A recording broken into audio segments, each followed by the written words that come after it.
Hello everyone, good morning. কেমন আছো তোমরা সবাই? আশা করি সবাই খুব ভালো আছো, আমিও ভালো আছি। এখন বাজে 10:15-20। এখন থেকে আমি আমার ব্লগটা স্টার্ট করছি। আমি এসেছি দিদির বাড়িতে কালী পুজো। তো সারাদিন কি করছি, পুজো কেমন কাটলো সেটাই তোমাদের সাথে শেয়ার করব। তো তোমরা ব্লগটা দেখতে থাকো আর আমার সাথে থেকো, আর চ্যানেলটা সাবস্ক্রাইব করো, আর ভিডিওটা অনেক অনেক অনেক ভালোবাসা দিও। তো চলো, দেখা হচ্ছে। পুজোর বাড়ি বলে কথা, ঝটপট তো স্নান সেরে নিতে হবে, তাই ঝটপট স্নান সেরে ছাদে চলে এসেছি ফুল তুলতে। রোদ পোও হয়ে গেল, ফুল তোলাও হয়ে গেল। তো এই ছাদ বাগানের একটা শর্ট ভিডিও রিলেটেড আছে, তোমরা গিয়ে চেক আউট করতে পারো। এটা আমার দিদি জামাইবাবুদের ছাদ বাগান, খুব সুন্দর। তো তারপর আমরা ফুল তুলে যাব নিচে পুজো দিতে। তো আমি শিবরাত্রির পুজো আগের দিনকে করেছি, তো আজকে আর একটু বেশি ভালো করে করবো, যেন একটু ভালো ভালো বর পাই। তাই জন্য ভালো ভালো মানে ভালো বর পাই। যাই হোক, মজা করছি তোমাদের সাথে। তারপর নিচে চলে এসেছি, ঠাকুর ঘরটা দেখো। দিদির বাড়ির ঠাকুর ঘরে কী ঠাকুর নেই, গোপাল থেকে শুরু করে বজরংবলী থেকে শুরু করে প্রত্যেকটা ঠাকুর রয়েছে। তারপর এখানে আমি শিবের মাথায় জল ঢালার জন্য যা যা সরঞ্জাম দরকার সব রেডি করে নিয়েছি। তারপর আমি ঠাকুরকে মন ভরে প্রাণ ভরে পুজো করলাম, আর ঠাকুরও আমাকে মন প্রাণ ভরে আশীর্বাদ করুক, তোমাদের সবাইকে ভালো রাখুক, আমি এটাই বলবো। তারপরে নিচে এসে দেখি ঠাকুরের সব জিনিসপত্র রেডি করা হয়ে গেছে, বার করা হয়ে গেছে। আর এই বরণের ডালাটা আমার দিদির ছেলে সাজিয়েছে। ওকে পুজোর কাজে তুমি যা জিজ্ঞাসা করবো সব বলে দেবো, কি জানে না, আমি জানা জানিও তার থেকে বেশি জানে, মানে আমি কিছুই জানি না। তারপর এই শ্রীটাও ফোন দেখে বানিয়েছে। তারপরে এখানে এসে দেখি লুচি ভাজা হচ্ছে, আমার মা লুচি বেলে দিচ্ছিল। তারপর আমিও একটু হেল্প করে দিলাম, আমিও লুচি বেলে দিলাম কয়েকটা। তারপর নিচে এসে দেখি সব আইটেমগুলো সাজানো রয়েছে, ছোলার ডাল, লুচি, আলুর দম।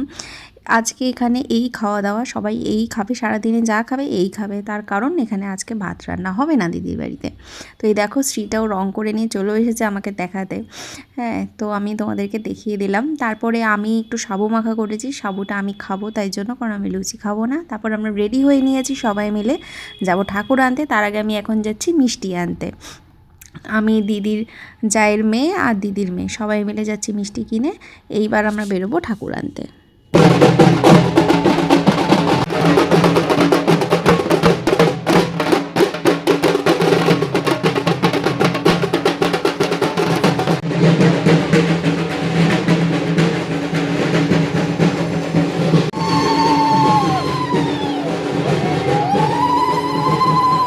আমরা সবাই মজা করতে করতে যাচ্ছি, আনন্দ করতে করতে যাচ্ছি। আর বাজনাটা যা এবার এনেছে না, বিশ্বাস করো এত সুন্দর।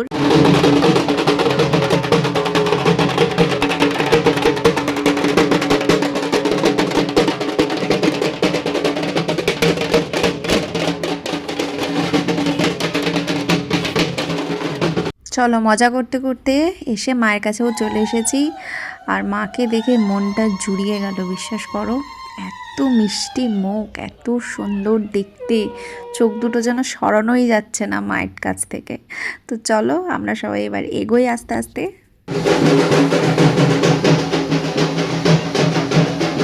মাকে নিয়ে আমরা সবাই আনন্দ করতে করতে যাচ্ছি। আর মাকে যখন নিয়ে যায় না, সব ছোট্ট ছোট্ট সবাই রাস্তায় ফুল ছেটাতে ছেটাতে নিয়ে যায়। তো তারপরে আমরা মাঝখানে একটা শিব মন্দির পড়বে আমার দিদির বাড়ি যাওয়ার পথে, ওইখানে কিছুক্ষণ ঢাকিয়ালারা ঢাক বাজাবে আর মায়ের বাবার দেখা হবে।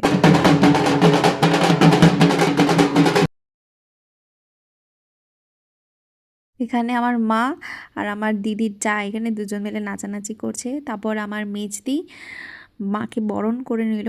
বরণ করার পর তোমরা নাচ দেখবে, আমার দিদি কোনোবার নাচে না, এইবার আমার দিদি ফাটিয়ে দিয়েছে। তোমরা নাচটা এনজয় করো, দেখতে থাকো।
বাড়িতে 3 তলায় ঠাকুর ঘর, মানে কালী মায়ের ঘর 3 তলায়, তাই মাকে উপরে তুলে নিয়ে যাওয়া হচ্ছে সবাই মিলে ধরে।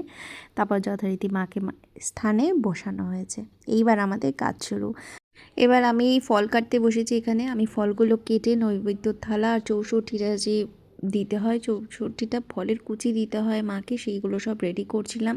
এখানে আমার দিদিও কাজ করছে, এখানে সব কিছু রেডি করছে। তারপর আমি এখানে সব কিছু থালা, নৈবেদ্যের থালা, ফলের থালা, চৌষট্টি ফল কেটে থালা সব রেডি করলাম। এখানে মিষ্টির থালাটাও রেডি হয়ে গেছে। কিছুটা পুজো হওয়ার পর আমরা গেছিলাম পুকুর পাড়ে ভূতকে খেতে দিতে না আমন্ত্রণ করতে, কি বলে আমি জানি না, জানলে কমেন্ট সেকশনে জানিও। তারপরে এসে আরতি শুরু হয়েছে। তো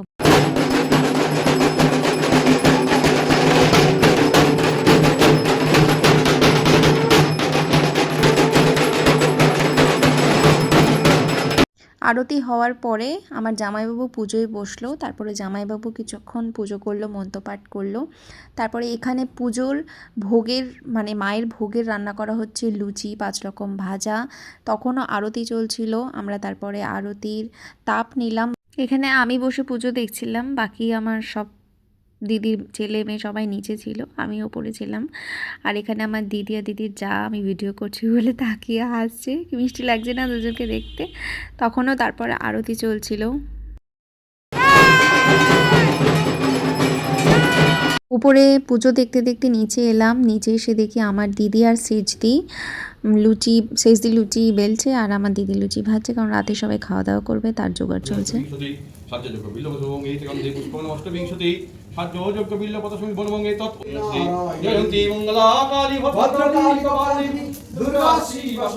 এত সুন্দর যজ্ঞটা হলো না, বসে যজ্ঞের তাপ নিলাম, খুব সুন্দর হয়েছে। তারপর এখানে 108টা মোমবাতি জ্বালানো হয়েছে। আর আমার কাকার কাণ্ড দেখছো, 2 ঘন্টা একবারে বাজাচ্ছে। এই সবই মজায় আমাদের বাড়িতে। তারপর আরতি শুরু হচ্ছে, চলো দেখতে থাকো।